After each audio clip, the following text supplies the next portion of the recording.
Hello everybody, my name is Ryan or MandRproductions and welcome back to a brand new comparison video. In this video, I'm going to be taking a look at the two LEGO Star Wars Hyperdrive rings LEGO has ever produced. Now obviously these are two very different looking sets, but they are of similar concepts and you'll see a lot of borrowed building techniques in the newer versions. So I think it's going to be an interesting comparison. Of course the minifigures aren't going to match up as these are from different movies, but I still think it's going to be interesting.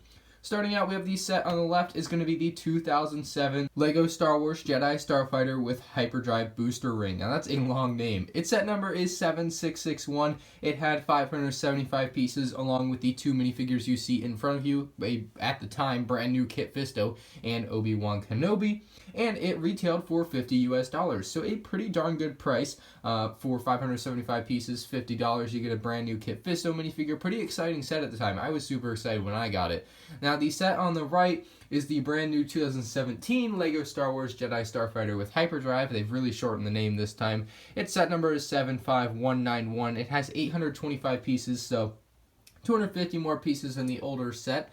Four minifigures being R4P17, Obi-Wan Kenobi, obviously the Episode 2 version, young Boba Fett, and Jango Fett to boot. So, pretty nice minifigure selection, and of course the price for that set is $100 US. So, it's double the price of the older set, so we'll see how that plays in later when I really decide which set's better, but overall these sets are very comparable. Let's go ahead and take a look at the minifigures included in each set.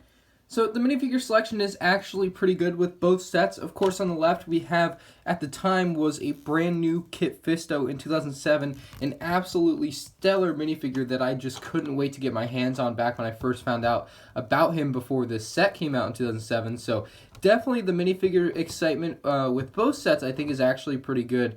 Of course, you get Obi-Wan as well. Of course, this Kit Fisto, very cool. Here's a full view of him. And underneath nothing on the back, so but still at the time Kit Fisto, brand new, super exciting. The Obi-Wan I believe was also a slightly new print with his little microphone there. You can see his comm center, but of course the minifigure face here has not aged well, and you're not going to find like a double-sided face or anything. It's just going to be a simple Obi-Wan minifigure, so nothing super special with the Obi-Wan figure, but of course Kit Fisto really brought the fire. As far as the newer versions minifigures, we have R4P17, which obviously a little lackluster. It's just an astromech droid, so nothing to get excited over. But the Obi-Wan minifigure is actually pretty darn cool.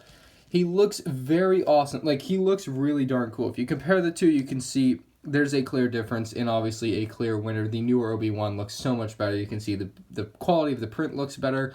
He's got leg printing, waist printing, and of course back printing as well. And then he's also going to have a double-sided face underneath that super cool hairpiece. So you're getting a really good bang for your buck here, minifigure-wise, with the newer set. But unfortunately, the older set just didn't deliver with the Obi-Wan minifigure. We have Jango Fett as well. Looks pretty darn cool. Of course, it's Jango Fett, and then you get a young Boba Fett as well. So pretty nice minifigure selection with both sets. I say, really, I'd have to call it a toss-up as far as which set had better minifigures.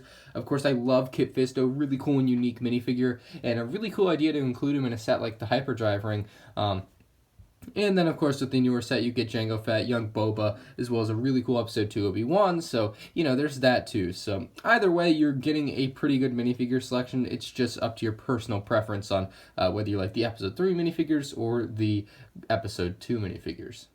Now that we've seen both of these sets, minifigures, and we've talked about some of the statistics on the set, such as their piece count and price, I do want to take a better look at the features. Now, and the design, of course. The design on the older version, you're going to get a blue color scheme, so you're going to get something that looks a little bit dated now, really. It looks a little bit dark and dingy, in my opinion. I'm just going to move the old one out of the, or the new one out of the way. Looks a little bit dark and dingy, in my opinion, but I think it still kind of looks cool. It's got that cool rustic feel, maybe. The booster engines have also looked a little bit dated now. They're a little bit smaller. Smaller looking with the new one comparing to it, so they look a little bit dingy. And then On top, you've just got this simple design. Same's going to go with the bottom, as well as what you have there to hold it steady, which are just a couple of 1x8 tiles. So pretty simple design. You have the R4 or R2 unit head up here, but it's not on a swivel mount, so you can't spin it around. It's just all by itself. Now I do want to give you guys a look at this because I'm sure some of you are curious what it actually looks like. That's what it looks like. The printing isn't great, especially when you compare it to the newer R4 minifigure.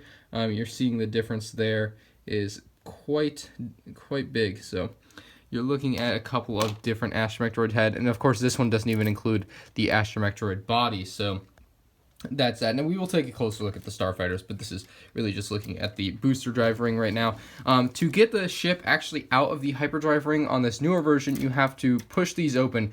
And if you don't push or in the older version, I'm sorry, if you don't push them open with both like holding down right here and pushing it up, it's gonna just fall right off. It's not held down by anything. It's not loose enough to allow it to move very easily, so that's kind of a problem. Now, that could probably be fixed with some looser Technic pins, but unfortunately, you have to give it a little bit of extra force to open those up. And then when you want to get the ship out, you've got to pull it from behind. You have to pull it out, so we'll just go ahead and pull it out now. And it kind of pops out, so you can see here it's a very skinny design in the center, kind of has a little bit of give, no center support like on the new one. So the biggest thing you should notice immediately with the newer model, besides the color change, is this clear handle in the center. The older version doesn't have that, it's just open. Obviously that's more accurate, so you might get some accuracy points on the older version, but this really allows for some playability. This is one of the best things I think they've done here. They've used basically a very similar design here on the inside to get the plates to hold to the outside and get the circular shape, so that's okay, but the thing that they brought in here with this handle is quite good. Obviously the booster rings have great design. They can spin if you want them to spin. Kind of cool actually. And then you've got these center pieces giving it extra detail. Around the sides you're going to see some stickers, which is nice, and as well some green detailing to kind of fit the color scheme. And then around back you're going to see a couple of yellow engines and a larger basin here for the, to keep it balanced, which is nice as well, because the old one was a little bit flimsy in that regard. It kind of fell a little bit sometimes, so this one has a larger base, and that's nice to see. But what I'm getting at here is with the handle, you have this extra playability to allow you to slide it around, swing it around without having to hold it at the top and kind of putting stress on the structure. But there's another little hidden feature there. You can obviously pull these up no problem, unlike the older design where, as I said, you have a big issue with that. It's got this turntable here for your R2 head, R4 head, but to release the ship, unlike on the old one where you got to pull it out, sometimes it'll break, sometimes it won't. All you have to do with this new one is push this little red button, and bang, you're released. And then you can see what the red button does here. When you push it, it gives you a little bit of a wider area, so you can fit in those Technic pins on the bottom of Obi-Wan's ship here, and then you can just slide it back in really easily, and then close it onto it. And it's not going anywhere. You hold it upside down, backwards, it's not falling out, unlike the old one, which could fall out if you held it upside down backwards like that. So that is a new design on the new one, which is super cool. It works super good. Of course, you've also got some spring-loaded missiles in this center console bit area here too. You can see them there on the left and the right, so a little bit of extra playability, as well as the extra detail here with the plates on top and the red bits here. So it gives you a little bit of extra strength here in the center bit. You can see it doesn't really have a lot of give, unlike with the old one. You can push it down, so you can see it bouncing there a little versus this new one, which isn't going anywhere. So pretty nice new design. So I definitely like the newer design over the older design as far as playability goes and maybe accuracy, but let's go ahead and take a look at the two Starfighters. I think you guys will be interested to see the differences there. Okay, so it's pretty apparent that both these Starfighters are very different and have their own unique designs. So one on the left is the Episode 2 version, the one on the right is the Episode 3 version. So right off the bat, you can see there are some major differences besides just the color. So basically here we have two different designs. Now I'll start with the older version, and what I'll say about it is that it's very well designed. It's got pretty cool features. It's got the openable side wings here, which are a bit flimsy, so you're going to lose points there, but it's got some stickers on the inside of each, and you can basically open them all up and put it into attack position or flight position, however it's called, but just like that. Looks pretty cool. The landing gear on the bottom is actually pretty sturdy. I definitely like the landing gear. It's not going to fall over. It's always going to stay centered, which is something I bring up for a reason, because on the new one, so you'll notice if I, come back to the center, if I tap the new one, you'll see that this will happen, and it won't come back. The reason for that is because underneath it's using a double design, like it's just a linear design there. It's not a tri design, so it doesn't have 3 points of contact. It only has 2 points of contact, which unfortunately means that if it gets tipped to a side, which very easily, like I barely tapped it, it'll fall down, and it will stay down, unfortunately. Unlike this one where you can't even get it to stay down. I can hold it there, it'll come right back up. So newer one, or the older one, has better landing gear. As far as weapons on the set, we have some stud shooters on the older version, obviously, or on the newer version. Gosh, I keep messing it up. Shoot those pretty easily. And on the older version, you're not going to have anything. No flick fire missiles, no stud shooters, no spring-loaded shooters, no big springs. You just have these pretty darn cool looking blue guns here, so I like those actually. Got the Republic insignia on both. On the old one, it's printed. On the new one, it's a sticker, so you can see the difference there. Stickers printed. I like the printed better for the insignias. I think it looks better.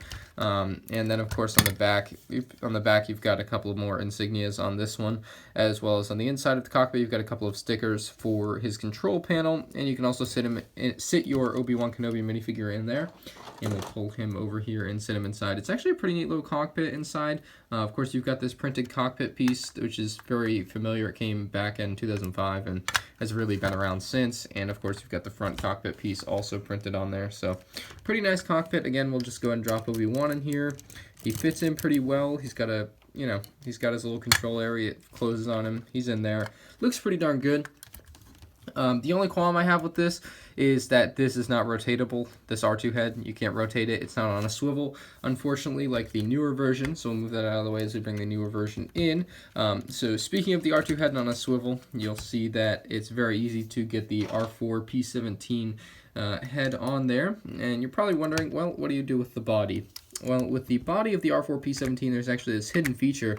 All you have to do is pull up this bit here, and of course there's a lot of stickers around it and on there.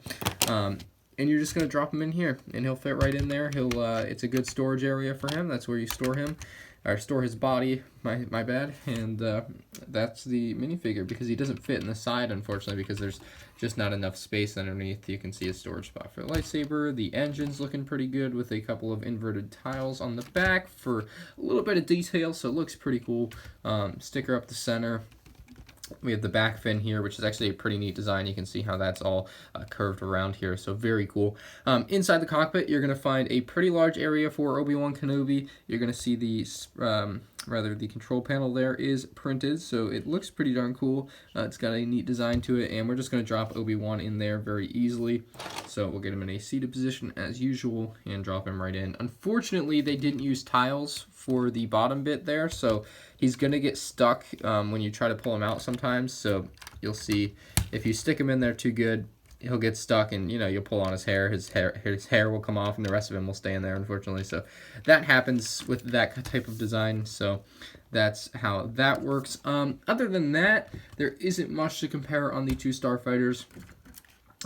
They're just so different. The main points is that the landing gear on the new one sucks. Landing gear on the old one is great, keeps it straight no matter what. Other than that, I mean, they're so different that it's hard to make a clear choice on which one is better, just based on maybe design. I mean, the design on the new one's obviously going to be sturdier, looks better, but the older one still looks pretty cool and unique and has that nostalgic feel to it. So.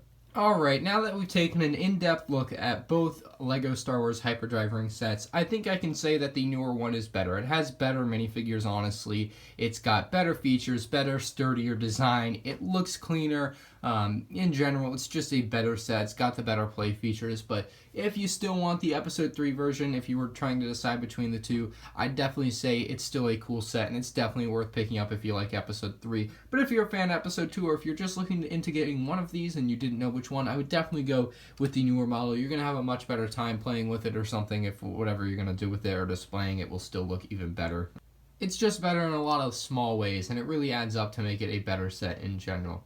If you guys did enjoy, please leave a like down below. It'd be greatly appreciated. It'd be awesome if we could hit like 200 or 300 likes on this video. It'd be great for a comparison video. Comment if you have anything to say on the two sets compared below. I mean, I'd love to hear your input on which one's better.